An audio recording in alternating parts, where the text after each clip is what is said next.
Breaking news చూస్తున్నాం. CM Revanth Reddy సెక్యూరిటీపై intelligence కీలక నిర్ణయం తీసుకుంది. ఈ మేరకు రేవంత్ రెడ్డి పోలీస్ సెక్యూరిటీ సిబ్బందిని మార్చేసింది. మాజీ ముఖ్యమంత్రి కేసీఆర్ దగ్గర పనిచేసిన ఏ ఒక్క పోలీస్ అధికారిని కానీ సిబ్బందిని కానీ రేవంత్ రెడ్డి వద్ద పెట్టొద్దని ఆదేశాలు జారీ చేశారు. ముఖ్యమంత్రి రేవంత్ రెడ్డికి సంబంధించిన సమాచారం లీక్ అవుతుందని ఐఎస్డబ్ల్యూ అధికారులను ఇంటెలిజెన్స్ విభాగం మార్చినట్టు తెలుస్తోంది.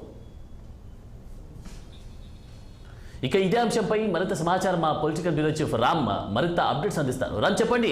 భద్రతపై ఐబీ అధికారులు కీలక నిర్ణయం తీసుకున్నట్లుగా తెలుస్తోంది. మరి భద్రతా సిబ్బందిని మార్చుతున్నట్లుగా తెలుస్తుంది.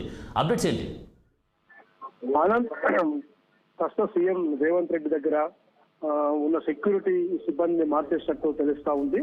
అయితే మాజీ ముఖ్యమంత్రి కేసీఆర్ దగ్గర పనిచేసిన ఏ ఒక్క పోలీస్ అధికారి కానీ ఇతర సెక్యూరిటీ వాళ్ళని కానీ ఎవరు కూడా పెట్టుకోవద్దని చెప్పి ఐఎస్డబ్ల్యూ సంబంధించిన ఇంటెలిజెన్స్ వర్గాలకు సంబంధించిన అధికారులు ఆదేశాలు ఇచ్చినట్టు తెలుస్తా ఉంది. ఈ నేపథ్యంలో ఎందుకంటే ముఖ్యంగా మాజీ ముఖ్యమంత్రి కేసీఆర్ దగ్గర పనిచేసిన వాళ్ళు ప్రస్తుతం రేవంత్ రెడ్డి దగ్గర ఉండటం వల్ల ప్రభుత్వానికి సంబంధించిన సమాచారం కానీ రేవంత్ రెడ్డి యొక్క కదలికలు తెలుస్తున్నాయి, బయట లీక్ అవుతున్నాయని దాంతో మాత్రం తెలుస్తా ఉంది. ప్రస్తుతం సెక్యూరిటీలో మాత్రం ఏ ఒక్క అధికారి కూడా కేసీఆర్ దగ్గర పనిచేసే సెక్యూరిటీ మాత్రం కనబడట్లేదు.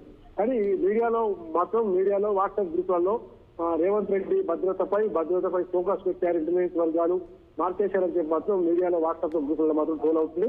అధికారికంగా మాత్రం పోలీస్ అధికారులు కానీ ఇన్వెస్టిగేషన్ సెక్యూరిటీ వింగ్ అధికారులు మాత్రం ఎవరు కూడా ఇక్కడ నోటు మాత్రం ఇవ్వలేదు.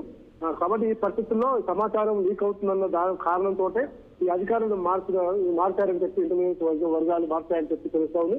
కాబట్టి ప్రత్యేకించి అతని సెక్యూరిటీని కొంచెం టైట్ చేయటం, పబ్లిక్ సెక్రటరియట్ కు అంతా కూడా పెద్ద ఎత్తున రావటం, సీఎం కలిసేందుకు రావటం పరిణామాల నేపథ్యంలో కూడా ఇలాంటి చర్యలు తీసుకుంటారనేది కూడా తెలుస్తుంది. Thank you Ram.